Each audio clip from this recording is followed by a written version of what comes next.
La Fondation Marie-Esther présente Écolo.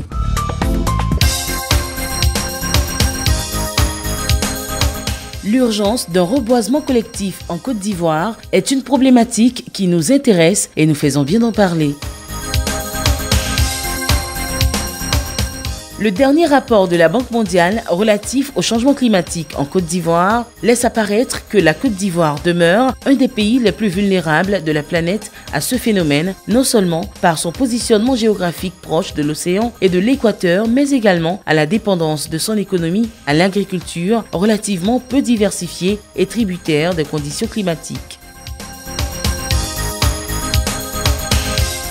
Aussi, les nombreuses déforestations qu'elle connaît, souvent dues à l'urbanisation, nécessitent une prise de conscience urgente et collective pour lutter de façon drastique contre le changement climatique.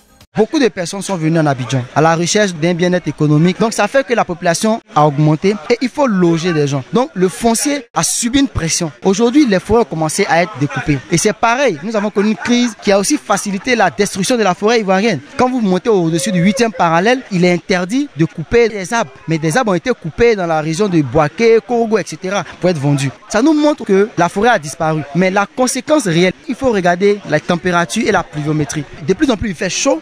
Et il pleut plus et les saisons de pluie ne sont plus les mêmes. Aujourd'hui, la seule alternative qu'on a, c'est de reconstituer le couvert forestier. Mais comment reconstituer le couvert forestier? Il faut planter des arbres. Mais il ne faut pas seulement planter des arbres, il faut sensibiliser pour éviter qu'on coupe les arbres. D'où un appel de sursaut à la jeunesse, force transformatrice de la société. Cette jeunesse-là, véritablement, doit prendre conscience que c'est grâce à la nappe phréatique, grâce au plan que nous avons de l'oxygène, nous avons de l'air pur.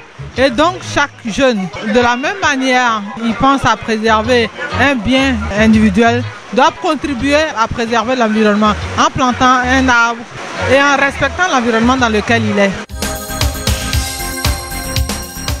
Tous, nous sommes concernés par cet enjeu environnemental qu'est le changement climatique. Il est important de faire montre de notre éco-citoyenneté en ayant dans un premier temps la conscience écologique d'appartenir à cet environnement et dans un second temps de poser des actions concrètes de maintien et d'amélioration de la santé de notre environnement par ce petit geste de planting d'arbres.